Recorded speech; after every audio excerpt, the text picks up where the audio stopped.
1993년 외과 전문의가 된 후 취업 자리를 둘러보던 중 몇 군데의 병원에서 외과 의사를 찾는 인력 요청서를 발견했다. 대전, 서울, 대구 등 대도시의 편들 중에서 선택지를 고르던 와중에 대전에서 외과 의사의 평균 연봉의 3배를 제안해 끌려가게 되었다.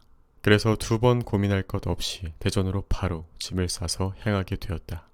도착한 대전에서 병원에 가보니 응급실, 외래진료실, 수술실 몇 군데 완성이 되어 있긴 했지만 대부분은 아직 공사 중이었다. 그 이유는 인가받은 날짜에 개원해야 했지만 공사가 지연되어 일부만 개방된 상태였기 때문이었다. 원장실을 찾아가자 병원장님은 나를 보며 당신이 우리 병원에 온 첫 번째 의사일세 라고 말했다. 처음에는 이상하다고 생각했지만 나중에는 이 병원에 의사가 3명이 필요하다는 설명을 듣게 되었다. 한 명은 외래진료, 한 명은 수술, 한 명은 응급상황 대비 및 휴식이라는데 3명의 일을 동시에 해야 했기 때문에 월급이 3배였던 것이었다. 그럼에도 불구하고 3배의 월급을 받는다는 유혹에 휩싸여 근무를 시작했다. 하지만 3주가 지난 후 나는 몸이 상하고 정신적으로 지쳐갔다. 낮에는 외래진료와 수술, 밤에는 응급상황 대비로 휴식이 거의 없었다. 그때 서울에 있는 친구가 좋은 강연이 있다며 권하러 왔다. 하지만 나는 대전 시민들의 생명이 내 어깨에 걸려있다 라고 생각하며 강연을 듣지 않겠다고 했다. 그런데 친구는 그 강연이 평생 후회할 일이다 라고 강조했다. 결국 나는 그 강연을 듣기로 했고 병원에는 의학 세미나가 있다고 거짓말을 해서 허락을 받았다. 혼자 일하고 혼자 돈을 벌게 되면서 외롭고 심심해진 나는 친한 백수 친구에게 전화하여 함께 강연을 듣지 않겠냐 라고 제안했고 백수 친구는 기꺼이 동행했다. 강연장에 도착하니 연사의 복장이 적절하지 않았고 연구원들은 모욕을 당한 듯한 기색을 보였다. 불편한 분위기가 역력한 상태에서 시작된 강연이 10분이 지날 쯤 뒷줄에서부터 사람들이 일어나 나가기 시작했다. 30분이 지나니 맨 앞줄만 남아있었고 외부 참석자는 우리 둘밖에 없었다. 사실 강연의 문제는 주제 자체에 있었다. 강연의 주제는 말도 안 되게 기묘했는데 칠판에는 WWW 라고 적힌 채 강연자는 곧이어 W의 세상이 다가온다 라고 선언했다. W 안에는 은행, 증권사, 핵무기, 전쟁까지 모두 품게 될 것이라는 그런 허무맹랑한 내용이었다. 이런 내용을 듣자마자 나는 상상력이 풍부한 사람이 아니라면 이 사람은 정말 망상증에 걸린 게 아닐까 라고 생각했다. 그런 생각을 나만이 아니라 연구원들도 했던지 그들은 모두 강당을 떠나갔다. 실제로 93년에 이런 주제로 이야기를 하면 정말로 정신병자로 여겨질 수밖에 없었다. 이 강연에 나를 초청한 친구에게 대전 시민을 내팽개치고 올 정도로 이 강연이 가치가 있냐? 라고 따졌다. 그 친구도 이럴 줄 몰랐다고 미안해했다.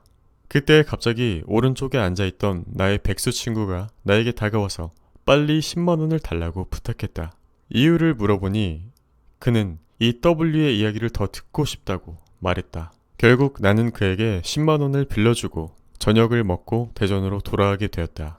시간이 좀 지나 백수 친구는 나에게 돈을 빌려 대구에 있는 단칸방에서 사업을 시작했다. 시간이 흐르면서 연락이 끊긴 채로 있었는데 어느 날 다시 또 백수 친구가 연락을 했다. 이번에는 돈을 빌려달라는 게 아니라 사업을 도와달라는 내용이었는데 가상 주소를 만들어 달라고 했다. 당시에는 이게 무슨 소리인지 이해할 수 없었는데 그것이 현재의 이메일이라는 것이었다. 나는 냉철하고 합리적인 이유로 이 사업이 망할 것이라고 100번 충고했지만 백수는 W가 말했다 라고 하면서 이 일에 흥미를 느끼고 있었다.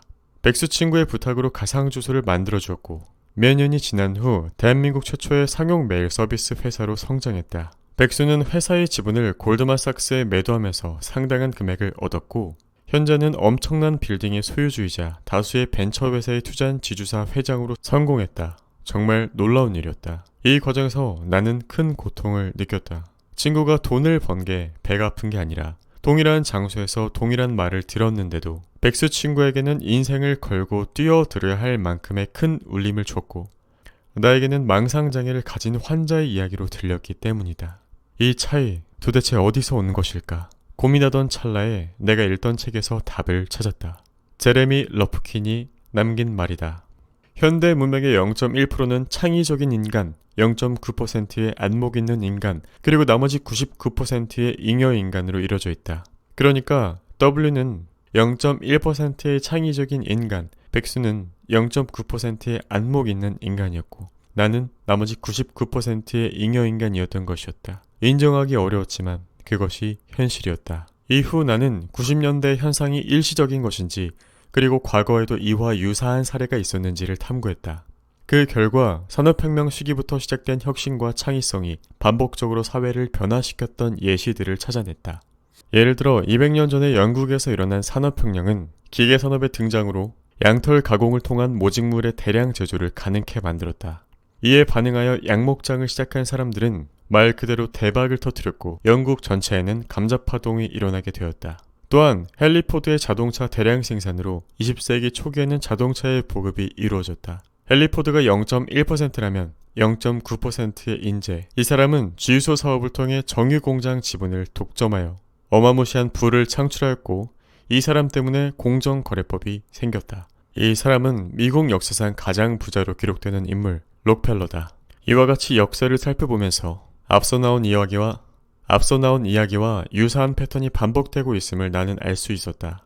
이 패턴은 기술 혁신, 산업혁명, 그리고 창의적인 아이디어를 통해 사회 전반에 큰 영향을 끼치는 것으로 보였다. 이런 과정에서 나는 고민의 중심에 있었다. 나, 그리고 백수 친구, 그리고 창의성을 통해 성공한 사람들과의 차이는 도대체 어디에 있는 것일까?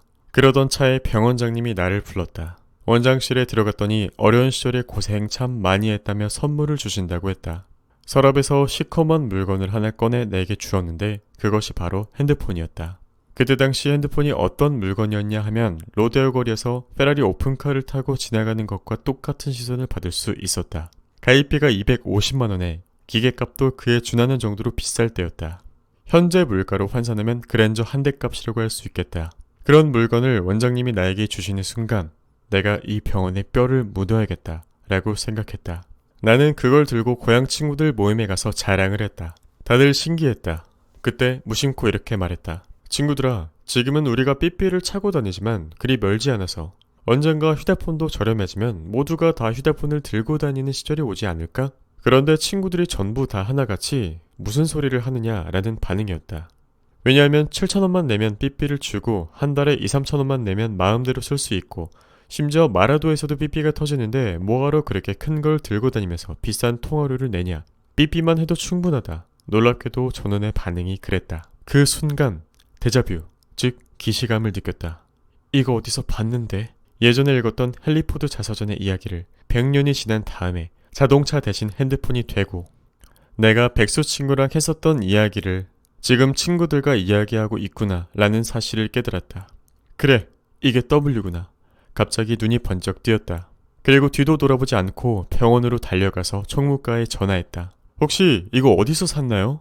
라고 물어보니까 한국이동통신 주식회사에서 서비스하고 기계는 모토로라는 회사 거라는 대답을 들었다. 그 길로 이것이다. 여기에 뛰어들어야겠다 라고 생각했지만 의사인 나는 뛰어들 방법이 없었다. 며칠을 고민하다가 주식을 사야겠다고 생각했다.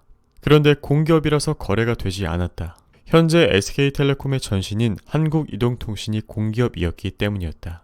마침 한국이동통신이 SK에 넘어간다는 소리가 흘러나오자 그곳에 다니던 직원들이 자사주를 명동 사채시장에 내다 팔고 있었다. 나는 그때 정확히 이해하진 못했지만 왠지 그 주식을 사야 된다고 생각했다. 그때부터 월급만 받으면 생활비를 제외한 나머지 돈으로 한국이동통신 자사주를 매입했다. 당시에는 주당 2만원이었는데 이후 얼마 안 돼서 SK로 넘어가게 되었고 SK텔레콤이 되어 주식시장에 상장하게 되었는데 무려 6만 5천원이었다.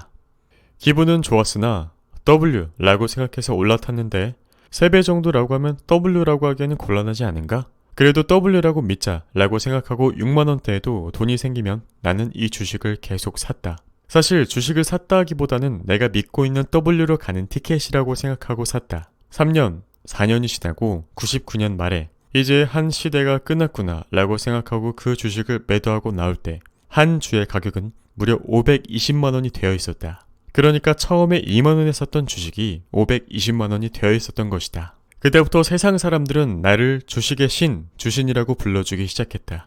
그러나 나는 억울했다. 주식 투자를 한 적은 없었고 다만 운 좋게도 마지막 버스를 타고 다음 정거장에 도착할 수 있었을 뿐이었기 때문이었다. 모 방송국에서 의사가 이동통신사 주식을 사서 대박을 터뜨렸대 라는 소문을 듣고 나를 취재하러 왔었다. 처음에는 거절했지만 익명을 보장받고 나서야 이야기를 털어놓았다. 그런데 무려 9시 뉴스에 얼굴이 공개되어 많은 사람들의 관심을 받게 되었다. 그때부터 나는 밖으로 나오게 되어 다니면서 계속 이야기를 해나갔다.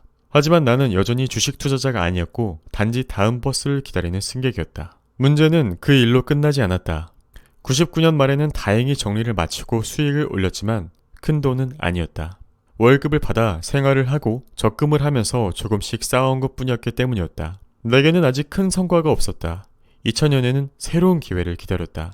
나는 내가 0.1%의 W가 아닌 것을 잘 알고 있었다. 그런데 문제는 W를 찾지 못한다면 다시 99%의 평범한 삶으로 돌아가야 한다는 생각이 들었다. 고민 끝에 나는 다른 방법을 찾았다. 내 눈에 보이지 않는 것을 다른 사람들의 이야기로 듣는 것이었다. 2000년 말부터 2001년 중반까지 나는 백수로 돌아가 여러 사람들을 만나 이야기를 듣기로 결정했다. 여러 사람들과 대화하며 그들의 생각과 경험을 듣고 내가 속하지 않았던 집단에 참여하여 다양한 이야기를 듣고 느꼈다. 나는 창의적인 천재가 아니었고 0.1%의 W가 아니었다. 하지만 나는 계속해서 성과를 내고 싶었다. 이야기를 듣다 보니 정리가 되었다. 2000년은 획기적인 변화가 일어날 해였다. 기계 문명에서 인류는 새로운 시대로 나아가고 있었고 그 변화는 모든 측면에서 일어날 것이라는 예측이었다. 그 중에서도 웰빙이라는 키워드가 중요했다. 많은 사람들은 웰빙을 즐거운 휴식과 다운시프팅으로 오해했지만 나는 그것이 웰비잉, 즉 인간이 잘 살아가는 시대의 시작이라고 이해했다. 이 시대는 사람이 중심이 되어야 하며 기계의 주인이 아닌 기계를 이용하는 주체가 되어야 한다는 것이었다. 기계 문명 시대는 기계를 통해 부가가치를 창출했다. 이 기간 동안 인간은 기계 안에서의 작동을 하고 거대한 공장 부속품처럼 살아가야 했다. 이때 왜라는 질문은 금기로 여겨졌다. 왜? 라는 질문은 단 인간은 사회에서 부적합한 존재로 여겨졌기 때문이다. 과거에는 직렬 구조에서 명령에 따라 움직여야 했으며 왜? 라는 질문은 아웃풋을 감소시켰기 때문에 제거 대상이 되었다.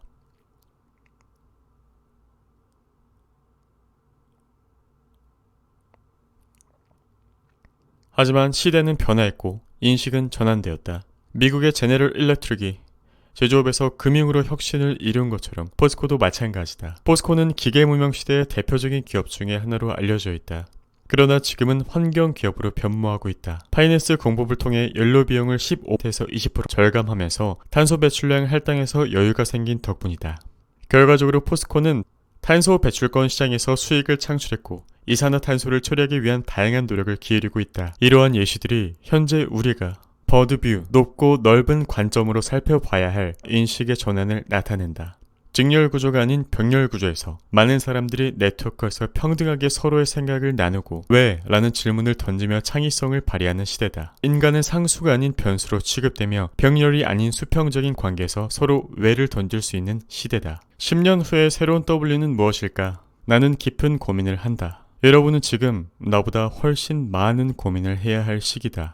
현재의 자각과 현재 상황에 대한 깊은 이해가 미래를 결정할 중요한 단계라고 생각한다. 그러기 위해서 적극적으로 시간을 활용하고 미래에 나아가기 위한 계획을 세우는 것이 필요하다. 20대에는 무엇을 하기 위한 준비를 하며 30대에는 실행을 통해 경험을 쌓아나가야 하고 이러한 과정이 40대에서는 더 나은 미래를 위한 기반이 될 것이다.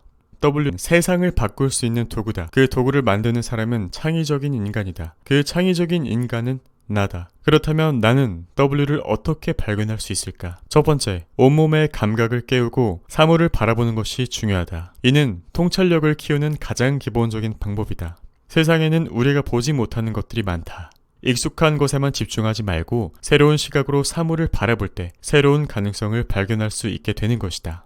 둘째, 끊임없이 왜? 라는 질문을 던지고 다양한 가능성을 탐구해야 된다. 왜? 라는 질문은 사고의 확장을 도와준다. 하나의 문제를 해결하기 위해서는 여러 가지 가능성을 생각해봐야 된다. 다양한 가능성을 생각해볼수록 더 창의적인 해결책을 찾을 수 있다. 자기애를 가지고 자신의 감각과 사소한 능력들을 사랑해야 된다. 자기를 사랑하지 않으면 세상의 자극에 반응할 수 없다. 지나칠 수도 있는 자극을 알아차리고 내가 깨어있을 때 창의력과 통찰력은 내 안에서 밖으로 고개를 들 수 있다. 그렇다. 답은 나 안에 있다.